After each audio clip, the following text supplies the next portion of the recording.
सभी प्यारे बच्चों का स्वागत है आपके अपने YouTube चैनल एएम इंस्टीट्यूट में। तो बच्चों की जैसा कि संडे की क्लास में आपको मैथ्स पेडागॉजी में पढ़ाता हूं, तो आपकी एक क्लास हो चुकी थी जिसमें मैंने आपको टॉप 20 क्वेश्चंस करवाए थे और आई थिंक सभी लोगों ने उन क्वेश्चंस को अच्छे तरीके से पढ़ा होगा। दोबारा अगर आपने रिवाइज किया होगा उन क्वेश्चंस को तो क्वेश्चंस आपको सारी कंसेप्ट क्लियर हो गई होगी। ठीक, और एक तरीके से क्वेश्चंस की मैं कोशिश करता हूं कि आपको फुल थीम समझाऊं, जिससे आप क्वेश्चंस की कंसेप्ट को पकड़कर चलो और पेडागॉजी का मैथ्स का कोई भी क्वेश्चन आए आप आसानी से उसको अटेम्प्ट कर सको। मैं जितने क्वेश्चंस आप लोगों को करवाऊंगा मैथ्स पेडागॉजी में, मेरी ये गारंटी है कि आप उनमें से ये मान के चलो कि 15 में 10 क्वेश्चंस तो 100% आपके करेक्ट हो जाएंगे, क्योंकि आप उस कॉन्सेप्ट से अगर पढ़ते रहोगे। ठीक, तो आप क्वेश्चंस पर ये ध्यान दीजिए कि मैं किस तरह से उनको आपको क्वेश्चंस की कंसेप्ट को पकड़ना सिखा रहा हूँ, किस तरह से आपको क्वेश्चन करने होंगे। ठीक, तो चूंकि संडे है तो संडे की क्लास में पेडागॉजी चलती है, तो आगे स्टार्ट करने से पहले मैं आप लोगों से एक बार फिर से बोलूंगा कि वीडियो को लाइक करें, शेयर करें, सब्सक्राइब करें, ज्यादा से ज्यादा हमारे चैनल को आप शेयर करिए, जिससे कि हर एक बच्चा इस चीज को पढ़ सके। चैनल सब्सक्राइब करवाइए, लाइक करिए, शेयर करिए। मैं आपको लिए ऐसा ही और बेस्ट से बेस्ट मटेरियल लेकर आता रहूंगा, जिससे आप लोग अच्छे से पढ़ सकें। ठीक, और जो भी बच्चे लाइव आ गए हैं लाइव आ जाइए, तो कमेंट्स करिए और स्टार्ट करता हूं मैं आज की क्लास बिना समय गवाए। और मैं आज बेटा क्वेश्चंस लेकर आया हूं, टॉप 10 क्वेश्चंस की सीरीज है। टॉप 10 क्वेश्चंस जो मिलेंगे वो बहुत अच्छे क्वेश्चंस हैं और क्वेश्चंस की थीम को पकड़िएगा। बहुत ही लॉजिकल क्वेश्चन है और समझने वाले भी हैं, जिससे आप आसानी से उन क्वेश्चंस को समझ सकते हैं। ठीक है बेटा, तो स्टार्ट किया जाए फिर क्लास को। ठीक है, तो बेटा देखो स्टार्ट करता हूं और स्क्रीन पर लाता हूं आज का पहला क्वेश्चन। बेटा क्वेश्चन ध्यान दीजिएगा कि स्क्रीन पर किस तरह से अभी आएगा और स्क्रीन पर क्वेश्चन आ जाएगा। देखिएगा, देखिए क्वेश्चन स्क्रीन पर ला दिया है मैंने और क्वेश्चन पढ़िए। बहुत अच्छा क्वेश्चन है और क्वेश्चन पढ़कर जिन बच्चों को आंसर्स आ रहे हों इस पर आंसर बोल सकते हैं। ठीक है, जिन लोगों को आंसर्स आ रहे हों आंसर दे सकते हैं इस क्वेश्चन का। ठीक, क्वेश्चन बेटा मैं पढ़ता हूं, आप क्वेश्चन लिखा हुआ है किस तरह से मैं पढ़ता हूं सुनिएगा। क्वेश्चन बेटा लिखा हुआ है, आप एक समावेशी स्कूल में अपनी कक्षा के दृष्टिबाधित छात्रों की जरूरतों को कैसे पूरा करेंगे। ठीक, तो क्या होगा कि बच्चे क्वेश्चन क्या लिखा है, आप एक समावेशी स्कूल में। बेटा एक स्कूल है जो समावेशी है। समावेशी का मतलब क्या होता है, इंक्लूसिव। इंक्लूसिव स्कूल्स क्या होते हैं बेटा, जहां पर बच्चे क्या होंगे, हर टाइप का बच्चा पढ़ेगा। एक मंद बुद्धि का बालक भी पढ़ेगा, एक अच्छी बुद्धि का बालक भी पढ़ेगा, वहां पर कुछ बच्चे अपंग भी होंगे, कुछ दृष्टिबाधित भी होंगे। तो हर प्रकार का बच्चा उसमें क्या करेगा, पढ़ेगा बेटा। ठीक, और उसी में आगे लिखा है कि जरूरतों को आप कैसे पूरा करेंगे। तो जरूरतों को पूरा करने के लिए बेटा क्या होगा उसमें कि ऑप्शंस दिए गए हैं, पढ़िए। और इंग्लिश में लिखा हुआ, how will you cater to the needs of visualise changed students of your classroom in an inclusive school. Option A है बेटा, वैकल्पिक शिक्षण विधियों और संसाधनों का उपयोग करना होगा। ऑप्शन बी है, उन्हें विशेष शिक्षक के पास भेजना होगा। ऑप्शन सी है बेटा, उन्हें अभ्यास के लिए अतिरिक्त समय प्रदान करें। और ऑप्शन डी है, उन्हें उच्च प्राप्तकर्ताओं के साथ बैठाएं। तो बेटा इसमें आप लोग पढ़ पा रहे होंगे कि क्वेश्चंस का आंसर क्या होगा। क्वेश्चंस की थीम समझिए, क्वेश्चन की कंसेप्ट समझिए, बहुत अच्छा क्वेश्चन है। अब इसमें हम लोग देखो पढ़ पा रहे हैं, ऑप्शन दिया गया है बी, लिखा है उन्हें विशेष शिक्षक के पास भेजा जाएगा। तो ये ऑप्शन तो बिल्कुल गलत हो जाएगा। क्यों? क्योंकि बेटा विशेष शिक्षक के पास भेजने का कोई मतलब नहीं बनता, क्योंकि हम लोग अगर विशेष शिक्षक के पास उसको भेजेंगे तो केवल एक ही बच्चा वो उसी टाइप का सही हो पाएगा। पेपर में ये क्वेश्चन आपको जरूरी नहीं कि दृष्टिबाधित ही लिख कर दिया जाए, इसकी जगह आपको कुछ भी दिया जा सकता है, वहां पर कोई भी चीज वहां पर लिखकर आपको दी जा सकती है। ठीक है बेटा, तो इसमें बेटा ऑप्शन हो जाएगा इसका ए बेटा, राइट। क्या हो जाएगा, ए ऑप्शन राइट हो जाएगा बेटा। ए ऑप्शन इसका जो दिया गया है ध्यान से देख लीजिए। ए ऑप्शन में लिखा हुआ है कि वैकल्पिक शिक्षण विधियों और संसाधनों का उपयोग।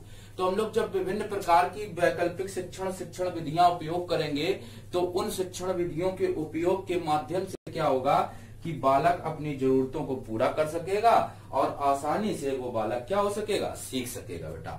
तो पहले नंबर क्वेश्चन का ऑप्शन नंबर ए राइट हो जाएगा। आप लोग टिक कर लीजिएगा। बच्चों ध्यान दीजिएगा, जो मैं ये आप लोगों को क्वेश्चंस करवा रहा हूं उसका लिंक आपको हमारे YouTube चैनल के डिस्क्रिप्शन बॉक्स में मिल जाएगा। वहां से जाके आप इस PDF को डाउनलोड कर सकते हैं, और यदि आप डाउनलोड नहीं कर पाते हैं तो आप हमारे नंबर पे व्हाट्सएप करिए अपना नेम और विद अपने नेम के साथ में आप ये सीटेट लिख दीजिए, सीटेट मैथ्स पेडागॉजी, तो आपको मैं वो PDF आपको शेयर कर दूंगा। तो आप वैसे डिस्क्रिप्शन बॉक्स से भी डाउनलोड कर सकते हैं, आसानी से आप डाउनलोड कर लीजिए तो आपको ये PDF मिल जाएगी। और फिर से क्वेश्चंस को दोबारा रिवाइज करिए, बहुत अच्छा बेटा मैटर है, अच्छे तरीके से तैयार करिए। तो मैंने जो पहले क्वेश्चन में एक्सप्लेन किया वो सबको बात क्लियर हो गई होगी कि दृष्टिबाधित जो छात्र होते हैं उनको किस तरीके से वैकल्पिक शिक्षण विधियों के द्वारा और संसाधनों का उपयोग करके हम उन बच्चों को क्या कर सकते हैं, सुधार ला सकते हैं और समावेशी शिक्षा में अच्छे तरीके से बच्चों को कवर कर सकते हैं। ठीक, तो बेटा आज की अब क्लास का लाते हैं next question. Second number question आपकी स्क्रीन पर आ रहा होगा, देख लीजिए। सेकंड नंबर क्वेश्चन बहुत अच्छा क्वेश्चन है बेटा, आ गया है सेकंड नंबर, पढ़िएगा सेकंड नंबर क्वेश्चन को, स्क्रीन पर आ गया, पढ़िए। लिखा हुआ बेटा, क्वेश्चन लिखा है which of the following is not a mathematical process. Not a mathematical process, जो लोग आंसर दे पाए कमेंट करिए बेटा। इसका क्वेश्चन है निम्नलिखित में से कौन सी गणितीय प्रक्रिया नहीं है, मैथमेटिकल प्रोसेस नहीं है बेटा, नहीं लगा है, इस चीज को ध्यान देना है। मैथमेटिकल प्रोसेस क्या नहीं होता है, ध्यान से समझेंगे। पहला है लिखा है मानदर्शन, विजुअलाइजेशन, दूसरा है कंठस्थ करना, तीसरा है आकलन, चौथा है पक्षांतरण। तो विजुअलाइजेशन, मेमोराइजेशन, स्टिमुलाइजेशन और ट्रांसपोर्टेशन बेटा नहीं है। तो हम लोग हाँ वाले देख लें, तो हाँ वाले कौन कौन होंगे। मानदर्शन मीन्स विजुअलाइजेशन, विजुअलाइजेशन तो 100% मतलब होता है मैथ में। क्यों?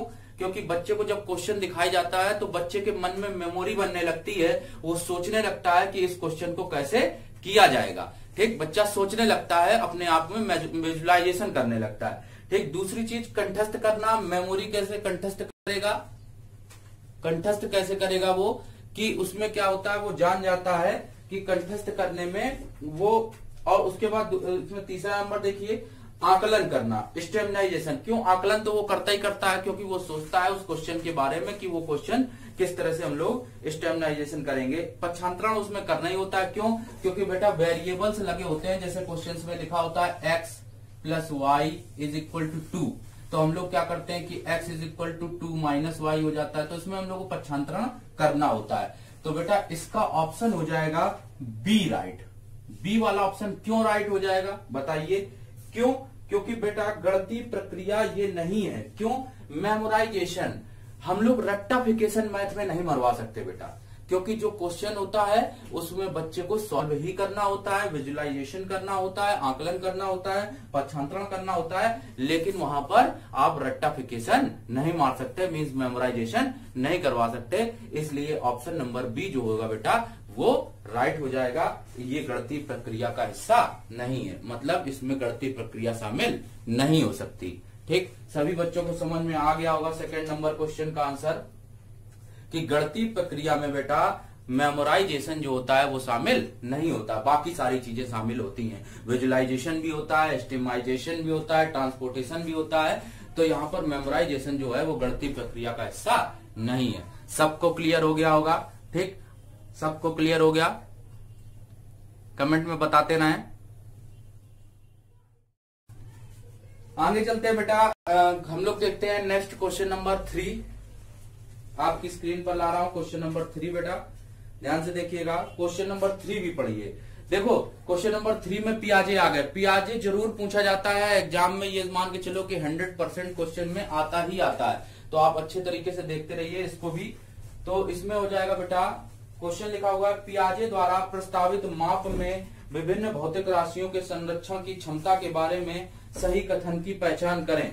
तो ऑप्शन इंग्लिश में लिखा हुआ है identify the correct statement about the ability to conserve different physical quantities in measurement as proposed by पियाजे। तो बेटा ऑप्शन नंबर ए देखो लिखा है, द्रव्यमान का संरक्षण द्रव्यमान के संरक्षण से पहले किया जाता है।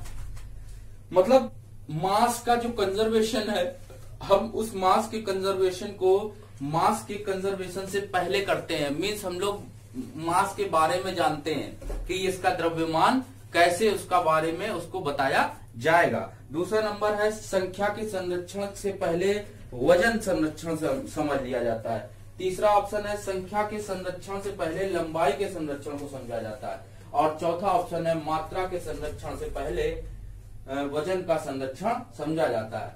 तो बेटा इसका ऑप्शन होगा कि एक तरीके से ये कहा जाए कि इसमें 7 से 11 वर्ष का कोई बालक है, वो संरक्षण की पहचान समझ रहा है, तो बेटा इसका ऑप्शन नंबर हो जाएगा डी राइट।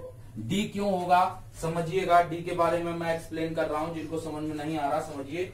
डी का ऑप्शन होगा बेटा कि मात्रा के संरक्षण से पहले वजन का संरक्षण समझ लिया जाता है। जैसे बच्चे को अगर मात्रा का ज्ञान कराते हैं कि हम बताते हैं कि ये इतने किलो वजन है या उसका मात्रा किलोग्राम में है, लेकिन वो बच्चा क्या होगा कि उस वजन की पहचान करना सीख जाता है जब उसको कोई चीजें दिखाई जाती हैं कि वो बता देता है कि ये चीज हल्की है और ये चीज क्या है, भारी है। तो सबसे पहले बालक जो चीजें सीखता है वो वजन के बारे में सीखता है। तो इसलिए इसका ऑप्शन होगा डी राइट और आंसर होगा मात्रा के संरक्षण से पहले वजन का संरक्षण समझ लिया जाता है। सबको क्लियर हो गया होगा question number 3 option number D.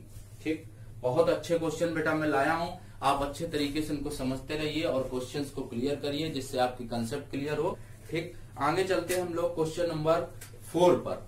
लाते हैं आपके लिए क्वेश्चन नंबर 4। स्क्रीन पर आ गया क्वेश्चन नंबर 4, ध्यान से समझेंगे। क्वेश्चन नंबर 4 आ गया बेटा स्क्रीन पर, ध्यान दीजिएगा क्वेश्चन नंबर 4 के बारे में। तो क्वेश्चन नंबर 4 क्या लिखा हुआ है, समझते हैं क्वेश्चन नंबर 4 के बारे में कि क्वेश्चन नंबर 4 क्या है। तो ध्यान से देखते हैं क्वेश्चन नंबर 4 में, आप पढ़िए क्वेश्चन नंबर 4 क्या लिखा हुआ है। क्वेश्चन नंबर 4 बेटा लिखा है, गणित में निम्नलिखित में से कौन सा गणित के प्रश्न में हल करने का कौशल है। गणित का प्रश्न हल करने का कौशल कौन सा है, ऑप्शन बताइए। जो लोग बता पा रहे हैं उसको एक्सप्लेन करिए। 20 सेकंड का टाइम भी आपको दे रहा हूं, बताइए इसमें कि कौन सा ऑप्शन होगा। गणित का प्रश्न हल करने का कौशल कौन सा हो सकता है, देखिए बताइए। पहला लिखा है चित्रांकन करना, पीछे से हल करना, रट लेना। ये तो गणित का हिस्सा हो ही नहीं सकता, ये तो गणित का हिस्सा हो ही नहीं सकता। दूसरा विवेचन करना, चर का प्रयोग करना, प्रतिरूप देखना। देखो पहले वाले में लिखा है चित्रांकन, रट लेना, रट लेने से ही ये ऑप्शन कट जाएगा। क्यों? क्योंकि मैथ में रट तो सकते ही नहीं। तीसरा ऑप्शन लिखा है कंठस्थ करना, अनुमान और परीक्षण चित्रांकन करना। जब कंठस्थ हम लोग कर लेंगे या अनुमान लगा लेंगे तो वो चीज यहाँ पर नहीं की जा सकती, चित्रांकन मैथ में होता नहीं। डी नंबर ऑप्शन में प्रयत्न त्रुटि विधि, ये तो ठीक था कंठस्थ करना, लेकिन कंठस्थ करना और चित्रांकन करना तो शामिल हो ही नहीं सकता मैथ में। तो आपका ऑप्शन नंबर हो जाएगा बेटा बी राइट। क्यों? इसमें विवेचन करना। बेटा इंग्लिश में आप देख सकते हो रीजनिंग, रीजनिंग मतलब मैथमेटिक्स में बेटा क्या होता है, लॉजिकल चीजें होती हैं, लॉजिक्स होते हैं, लॉजिक्स के बारे में हम बताते हैं, तो लॉजिकल चीजें इसमें क्या होती है, शामिल होती है बेटा। ठीक, और दूसरी चीज कि इसमें क्या होता है कि लुक फॉर अ पैटर्न भी होता है, पैटर्न भी हम लोग दिखाते हैं, यूजिंग वेरिएबल भी करते हैं, क्योंकि चरों का प्रयोग तो हम लोग करते ही करते हैं। तो इसका बेटा चौथे नंबर क्वेश्चन का आंसर नंबर हो जाएगा बी राइट। सबको क्लियर हो गया होगा, ऑप्शन नंबर हो जाएगा बेटा बी राइट। ठीक, आज सबको क्लियर हो गया। ठीक है, 4th नंबर क्वेश्चन बेटा बहुत अच्छे क्वेश्चन है, बहुत इंपॉर्टेंट क्वेश्चन करवा रहा हूं मैं और अच्छे से समझते रहिए। ठीक, आगे लाता हूं क्वेश्चन नंबर 5। बेटा 5 नंबर क्वेश्चन मोस्ट इंपॉर्टेंट है, बहुत ही ज्यादा। क्वेश्चन नंबर 5 देखिएगा, क्वेश्चन नंबर 5 आपकी स्क्रीन पर आ गया, पढ़िए। ये भी बहुत पूछा जाता है एग्जाम में, लिखा है वान हेले के स्तर जिस विकास की अवस्थाओं का संकेत करते हैं वह अवस्था कौन सी है। ठीक, जिस विकास की अवस्थाओं का संकेत करते हैं, मतलब वान हेले जिसमें बताते हैं संकेत, किसके बारे में बताते हैं। तो इसमें बेटा एक ही राइट आंसर है, ज्यामितीय चिंतन। ये आपको तैयार करना पड़ेगा, वो वान हेले ने जो बताया था वो बताया किसके बारे में है, ज्योमेट्रिकल थिंकिंग के बारे में बताया। किसके बारे में बताया बेटा, ज्योमेट्रिकल थिंकिंग के बारे में बताया है, मीन्स ज्यामितीय चिंतन के बारे में बताया है। ज्योमेट्रिकल थिंकिंग के बारे में बताया है। तो ये बेटा बहुत अच्छा ऑप्शन और बहुत अच्छे से समझ लीजिए कि वान हेले ने बताया है ज्योमेट्रिकल थिंकिंग के बारे में, मीन्स ज्यामितीय चिंतन के बारे में उन्होंने बताया है। इसके लिए मैंने बेटा नीचे देखो इसमें आपको वो बना के बताया है ग्राफ, इसकी थ्योरी बनी हुई है। पहला होता है विजुअलाइजेशन होता है 0 पर, 1 पर होता है एनालिसिस, 2 पर होता है इनफॉर्मल डिडक्शन, 3 पर होता है डिडक्शन और 4th पर तो होता है रिग्योर। तो ये सारे फिगर्स आपको बने हुए हैं, पीडीएफ पर आपको मिल जाएंगे। अच्छे तरीके से उन पीडीएफ को तैयार कीजिए, आपको सब कुछ समझ में आएगा। आई थिंक 100% समझ में आएगा। और देखिए उसकी टेबल भी मैंने आपको बना के बताई है कि वान हेले कौन थे, थ्योरी ऑफ ज्योमेट्रिकल थॉट्स के बारे में बताया, डिस्क्राइब किया इन्होंने different levels of understanding through which students progress when while learning geometry. देखिए बताया गया होगा उसमें। वान हेले थ्योरी ऑफ ज्योमेट्रिक थॉट्स के बारे में भी बताया है कि विजुअलाइजेशन क्या होता है, एनालिसिस क्या होता है, एब्स्ट्रैक्शन क्या होता है, डिडक्शन क्या होता है, रिग्योर क्या होता है। आप इनको बारी बारी से अगर एक्सप्लेन को पढ़ लेंगे तो आपको आई थिंक सारा क्लियर हो जाएगा कि वान हेले ने ज्योमेट्रिकल थिंकिंग के बारे में क्या क्या बताया है और किस तरह से उन्होंने एक्सप्लेन उसके बारे में किया है। तो सभी बच्चे समझ पा रहे होंगे इस सारी चीजों को। वान हेले क्या है, वान हेले ने क्या दिया था, ज्योमेट्रिकल थिंकिंग दी थी। बहुत इंपॉर्टेंट क्वेश्चन है और लगभग कई बार पूछा गया है एग्जाम में, तो अच्छे तरीके से आप इन क्वेश्चंस को भी तैयार कर लीजिए। वान हेले की मैंने इसीलिए आपको इसमें पीडीएफ में भी दे दिया है, जिससे आप अगर अभी थोड़ा स्क्रीन पर क्लियर ना हो पा रहा हो तो बेटा आप इसको हमारे पीडीएफ को डाउनलोड कर लीजिए, पीडीएफ को लीजिए और पीडीएफ को देखिए। पीडीएफ को देखकर दोबारा वीडियो को चला लीजिए और अच्छा आपको समझ में आएगा। और अभी आप जो भी समझ पा रहे हो तो ज्योमेट्रिकल थिंकिंग के बारे में बताया किसने, वान हेले ने। आगे चलते बेटा हम लोग क्वेश्चन नंबर 6 पर। ठीक, क्वेश्चन नंबर चलते हैं 6 पर बेटा। देखिए 6 नंबर क्वेश्चन बहुत ही इंपॉर्टेंट, स्क्रीन पर आ गया आपकी, ध्यान से देखिएगा क्वेश्चन नंबर 6 बेटा। और एनसीएफ 2005 ये तो हर बार पूछा जाता है बेटा, हर बार पूछा जाता है एनसीएफ 2005। एक मैं वीडियो आपके लिए एनसीएफ 2005 की भी सोच रहा हूं बनाने को, तो मैं बना दूंगा और उसमें सारे उनके पॉइंट्स भी दे दूंगा।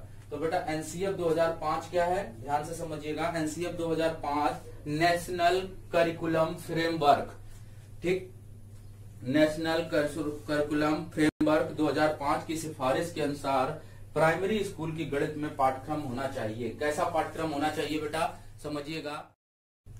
तो बेटा एनसीएफ 2005 का जो क्वेश्चन आपने पढ़ लिया है वो समझ में आ गया होगा।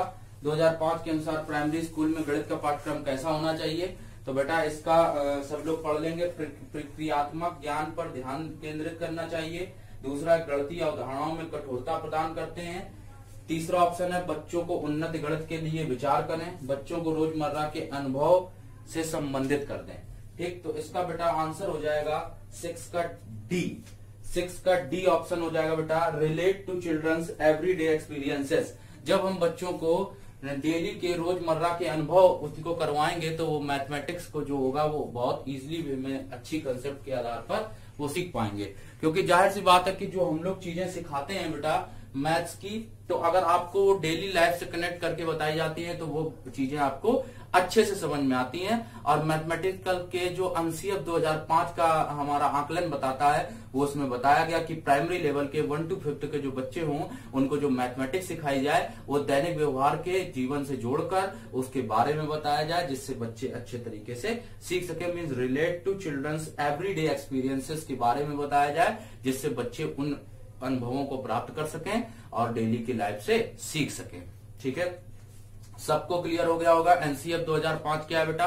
तो एनसीएफ 2005 के अंतर्गत गणित का पाठ्यक्रम ऐसा हो जिससे बच्चे को डेली के लाइफ के एक्सपीरियंस, डेली के अनुभवों के आधार पर उनको सिखाया जाए। तो चलते हैं बेटा इसके बारे में आगे चलते हैं हम लोग क्वेश्चन नंबर 7 की ओर। क्वेश्चन नंबर 7 स्क्रीन पर आ गया है, देखिएगा। लिखा हुआ बेटा निम्नलिखित में से कौन सी प्रभावी गणित शिक्षा शास्त्र की विशेषता नहीं है।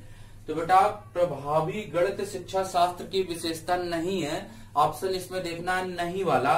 तो हम लोग नहीं वाले को कैसे देखेंगे, ऑप्शन दिए गए हैं, देखो बेटा लिखा है छात्रों की त्रुटियों का फोकसिंग पैटर्न। सी ऑप्शन है रोजमर्रा के अनुभवों के साथ संबंध बनाना। तीसरा ऑप्शन है एकल अवधारणा के विभिन्न शिक्षण रणनीतियों का उपयोग करना। और पहला ऑप्शन है एक नई अवधारणा को पेश करते समय सख्त नियमों का पालन करना। तो देखो बेटा इसमें लिखा है कि प्रभावी शिक्षण शास्त्र की विशेषता नहीं है। तो प्रभावी शिक्षण शास्त्र की विशेषता नहीं है, इसका मतलब क्या हुआ बेटा, नहीं बताना है। ये तो कोई नियम हुआ ही नहीं ना कि नई अवधारणा को पेश करते समय सख्त नियमों का पालन। नियम अगर हम लगा देंगे तो फिर उनके पालन करवाने से क्या हो जाएगा, क्वेश्चन आपका खराब हो जाएगा। और मैथमेटिक्स में ये विशेषता नहीं होती। मैथमेटिक्स में हम किसी भी तरह के रूल अप्लाई कर और उस चीज को सिखा सकते हैं। इसमें क्या हो, इसमें कह रहा है कि हम अवधारणा पेश करते हैं, तो इसलिए इसका ऑप्शन नंबर हो जाएगा ए जो है वो गलत हो जाएगा। यहाँ पर ये ए इसकी क्या होती, विशेषता नहीं होती, बाकी सारी इसकी विशेषता है। तो हम लोगों को समझ में आ गया होगा। क्वेश्चन नंबर 7 सबको क्लियर हो गया। तो एक नई अवधारणा को पेश करते समय सख्त नियमों का पालन करना इसका हिस्सा नहीं है गणित मैथ्स पेडागोजी का। ठीक बेटा, मैथमेटिक्स पेडागोजी का ये following strict and rules when introducing a new concept इसमें रिलेट नहीं करता बेटा। ठीक, तो आगे चलते हैं हम लोग क्वेश्चन नंबर 8 पर। देखिए क्वेश्चन नंबर 8 आपकी स्क्रीन पर आ गया है। बहुत ही अच्छा क्वेश्चन है बेटा। क्वेश्चन नंबर 8 समझिएगा। देखो इसके मैंने पैटर्न ABCD भी लिखकर उसमें दिखाए हैं, आप समझिएगा। और जो बना हुआ है आपके सामने उस चीज को पूरा अच्छे से देखिए, आपको क्लियर हो जाएगा। देखो ABCD भी लिखी हुई है, नीचे FGH इसमें लिखा हुआ which of the following letters have both horizontal and vertical lines of symmetry. मतलब ऐसा कौन सा अक्षर है जिसमें हॉरिजॉन्टल और वर्टिकल दोनों होता है। तो बेटा आप देखिए समझिए, X पहले ही ऑप्शन सही हो जाएगा। कैसे बताएंगे कि X जो होता है उसमें हम लोग देखो ये हॉरिजॉन्टल लाइन भी खींच सकते हैं और हमने एक वर्टिकल लाइन भी ड्रॉ कर दी। तो हॉरिजॉन्टल और वर्टिकल दोनों लाइंस X में ड्रॉ हो सकती हैं। बाकी और कोई भी ऐसा ABCD में वर्ड नहीं है। जैसे A है तो A का केवल हम लोग खींचते हैं तो A में केवल वर्टिकल लाइन खींचती है, हॉरिजॉन्टल नहीं खींचती। B जैसे है तो B में केवल हॉरिजॉन्टल होती है, वर्टिकल नहीं होती। C जैसे खींचा तो C में केवल हॉरिजॉन्टल है। D जैसे खींचा तो D में केवल क्या होती है, हॉरिजॉन्टल होती। तो ये सारी लाइंस इसमें ये लाइंस हॉरिजॉन्टल केवल खींचती हैं और X में क्या होता है, हॉरिजॉन्टल और वर्टिकल दोनों होता है। इसलिए बेटा इसका ऑप्शन नंबर हो जाएगा ए राइट हो जाएगा बेटा। ये भी क्वेश्चन बहुत एग्जाम में पूछा गया है, कई बार आता है एग्जाम में पूछा जाता है और बच्चे नहीं कर पाते। तो आप लोग समझ लीजिए, आपको समझ में आ गया होगा कि X जो होता है, X वर्ड होता है जो मैथमेटिक्स का, उसमें ऐसा होता है कि इसमें वर्टिकल लाइन भी आ सकती है और हॉरिजॉन्टल लाइंस भी आ सकती हैं। दोनों प्रकार की लाइन आएंगी तो वो वहां पर आपका इसमें इस तरीके से दोनों लाइन से सिमेट्री बनाती है बेटा। तो इसमें X होता है। क्वेश्चन नंबर 8 सबको क्लियर हो गया होगा, आई थिंक सबको क्लियर हो गया। फिर से मैं बता दूं, हॉरिजॉन्टल लाइन क्या होती है, जो ऐसे हम लोग क्षैतिज में खींचते हैं, ऐसे लाइन खींची जाती है हॉरिजॉन्टल होती है, और ऐसे लाइन खींची जाती है वो वर्टिकल होती है। ठीक, तो बेटा बोथ लाइंस सिमेट्री ड्रॉ किसमें होती है, केवल X में होती है। X एक ऐसा अल्फाबेट है मैथ उसका इंग्लिश का जिसमें हॉरिजॉन्टल और वर्टिकल दोनों लाइंस इंक्लूड होती है बेटा। तो इसलिए हम लोग समझ गए होंगे, सबको क्वेश्चन नंबर 8 क्लियर हो गया होगा। आगे चलते हैं हम लोग क्वेश्चन नंबर 9 की ओर। क्वेश्चन नंबर 9 की ओर बेटा चलते हैं। तो क्वेश्चन नंबर 9 आपकी स्क्रीन पर आ गया होगा, पढ़िएगा, बहुत अच्छा क्वेश्चन है। क्वेश्चन नंबर 9 लिखा है प्राथमिक कक्षाओं में बच्चे गणित में क्या सीखते हैं, इसका आकलन इस पर नहीं होना चाहिए। तो बेटा प्राथमिक कक्षाओं में बच्चे गणित में क्या सीखते हैं, इस पर नहीं होना चाहिए। तो क्या नहीं होना चाहिए, देखो इसमें ऑप्शन लिखा है गणितीय भाषा का विकास, गणित की समस्याओं के उत्तर में पूर्वता, पूर्वता शब्द हटा लीजिएगा, सटीकता होगा बेटा, पूर्वता की जगह इसमें सटीकता होगा। ठीक, ये ध्यान से देख लीजिएगा।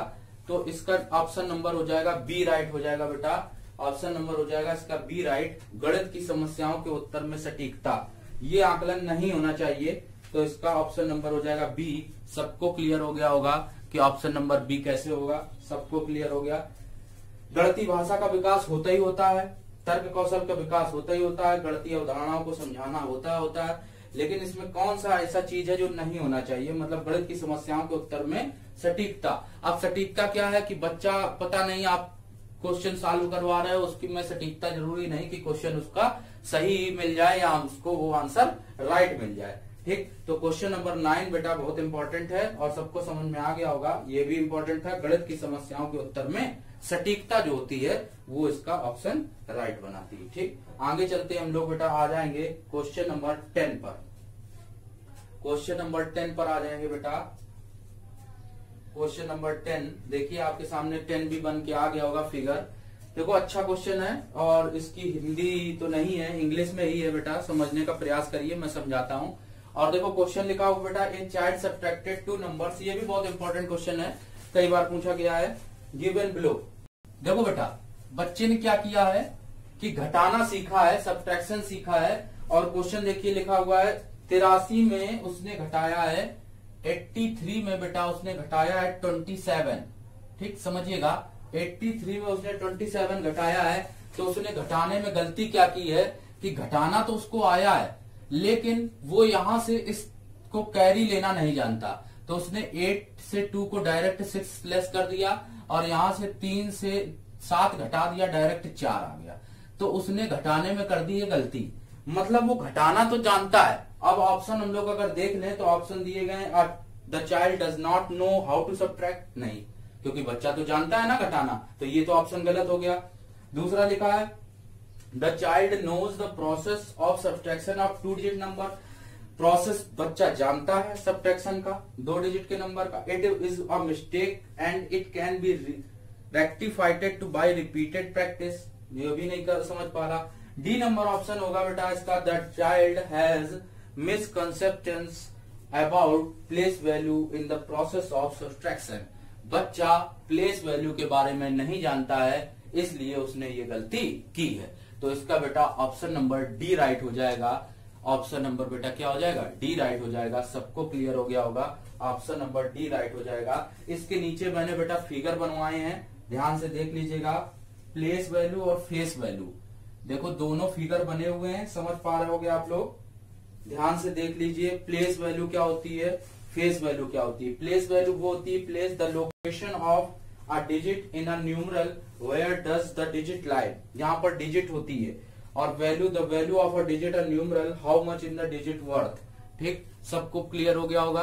ठीक, आगे देखो लिखा है फेस वैल्यू, जैसे 2, 5, 4, 8, 6 हमने एक एग्जांपल दिया बेटा, और इसमें जो फेस वैल्यू है वो 5 हो जाएगी और प्लेस वैल्यू 5 की अगर काउंट करेंगे तो राइट साइड से जब काउंट की जाएगी तो कितनी आ जाएगी, वो आ जाएगी कितनी, वो वहां पर आ जाएगी बेटा कितना, 4 डिजिट में गिन लेंगे 5000 हो जाएगी, तो क्या हो जाएगा 5 और 1 0 0 0, तो 4 उसमें डिजिट शामिल हो जाएंगे बेटा। सबको क्लियर हो गया होगा। ठीक, सबको क्लियर हो गया। आगे देखो उसी के नीचे हमने एक बना के भी बताया 3702। ठीक, सबको क्लियर हो गया। ठीक, तो बेटा ये 10 क्वेश्चन आज की क्लास में मैंने जो आप लोगों को करवाए हैं, ठीक, सबको क्लियर हो गए होंगे। और तो आज बेटा कलेक्शन 10 क्वेश्चंस का ही कर पाया हूं मैं आप लोगों के लिए। वैसे लास्ट वाले लेक्चर में मैंने 20 क्वेश्चंस आप लोगों को दिए थे, तो अब आई थिंक नेक्स्ट संडे में 30 क्वेश्चन या 20 क्वेश्चंस ही ला पाऊंगा। और नेक्स्ट संडे की क्लास में मिलते हैं मैथ्स पेडागोजी में और अच्छे अच्छे क्वेश्चंस लेकर। तो बेटा आज की क्लास में यहीं पर स्टॉप करता हूं। Goodbye, take care to all students. सभी लोग आते रहिए लाइव और अच्छे से पढ़ते रहिए। कल की क्लास में आप लोगों को वैसे ही जो टॉपिक चल रहा था टाइम एंड वर्क, उसी की क्लास को मैं प्रोसीड करूंगा। तो अच्छे से सभी लोग समझते रहिए और कंसेप्ट को अच्छा रखिए और ज्यादा से ज्यादा लोगों को जोड़िए। और मैं एक बार फिर से बोलूंगा आप लोगों को, वीडियो को लाइक करें, शेयर करें, सब्सक्राइब करें। Okay, thank you, bye bye.